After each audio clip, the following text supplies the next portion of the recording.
There are lots of free sewing patterns online. This one I'm using is to make baby shoes. Open the pattern in design software and delete everything that's not necessary for the cutting path.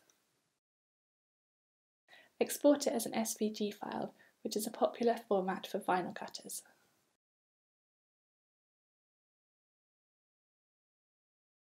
Upload it to Cricut Design Space. It doesn't matter if the shapes upload as different colours, just change them all to white. Hide any shapes that you're going to cut from a different fabric by turning off the little eye symbol on the right. Then click Make It.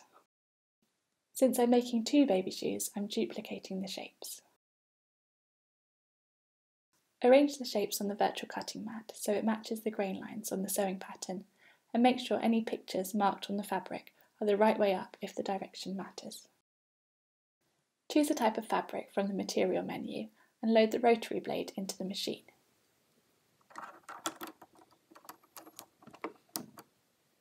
Cricut recommends using their pink cutting mat because it's made to withstand the pressure from the rotary blade.